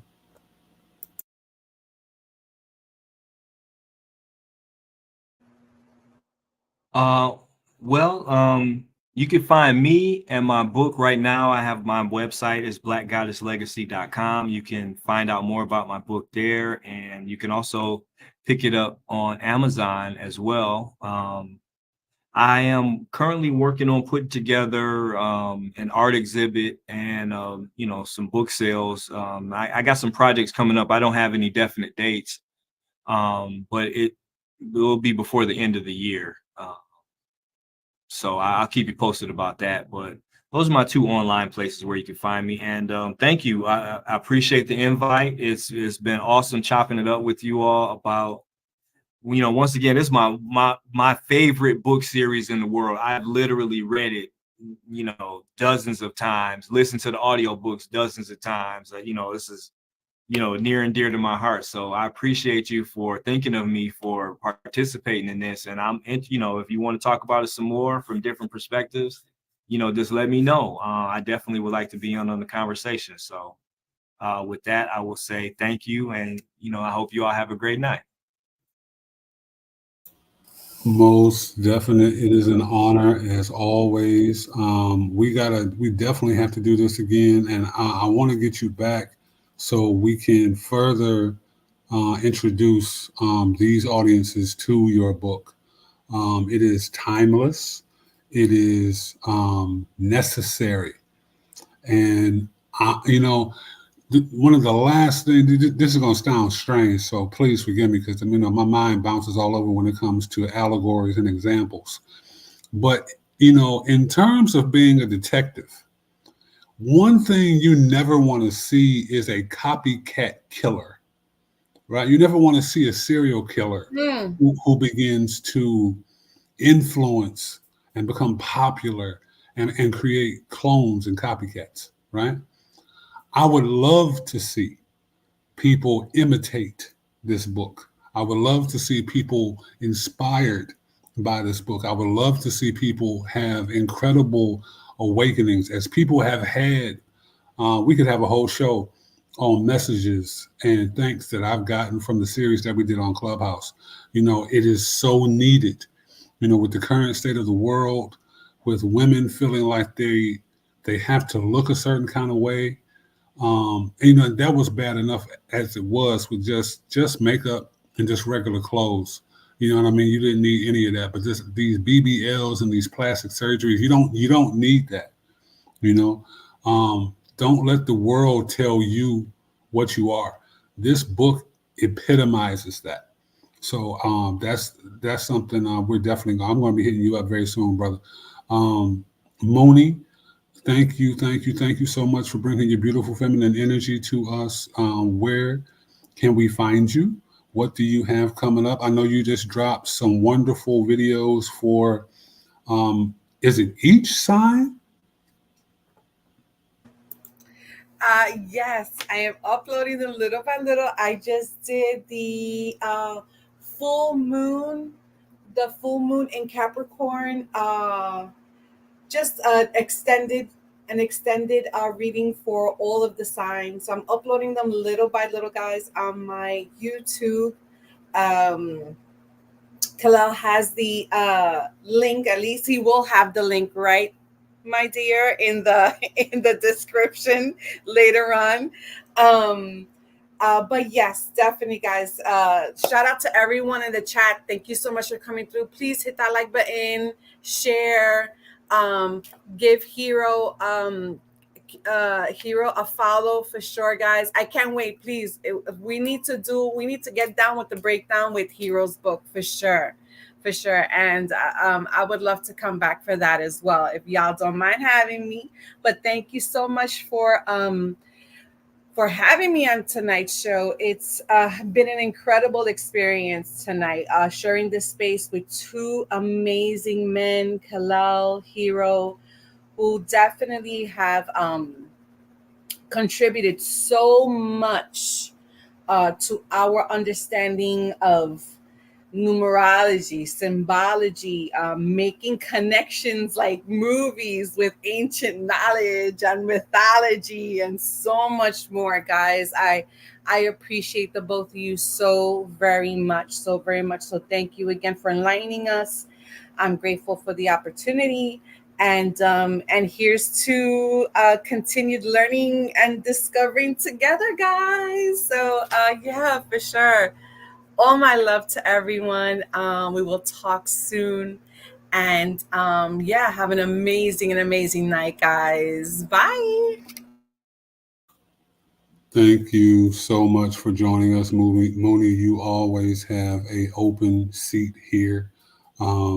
Your energy is beautiful and powerful, and people can always, we always need more of that. So thank you. You will have to join us when we do this again. I would love to have you here for when we have Keith back, also for a myriad of things. You know, this is a deep passion we've both shared, and we've known each other at this point, what, over 20 years? You know what I mean? This is technically speaking the first conversation that we've actually ever had. We both know, just through, post certain conversations that we both, this is our favorite series, but to actually be able to have a build is extremely powerful. So Moni, you will have to come back for that. I want to say thank you to everyone watching. Thank you to everyone who will watch. I hope that this has been informative. I hope that you have learned something. I hope that you have questions. Please feel free to hit me up anywhere. You can find me on Facebook, Instagram, my Patreon. Leave me a message. I promise you, eventually I will get back to you. I want to ask you to please like and share the video. Please subscribe to the channel. Hit that little bell, that notification bell, that spiritual bell, right? I want to ask you to please join me next week on Tuesday, where my guest will be Asir, the Duke of Tears. This has been a long time in the making. Asir is a very busy man. I completely understand what that is like. I'm becoming busier by the day, and I couldn't be more thankful. Asir has a lot going on.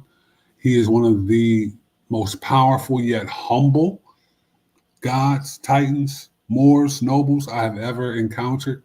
And I couldn't be more honored that he's going to be joining me. So please join me for that. Love, peace, and power to all of you and yours, and have a miraculous evening. Peace.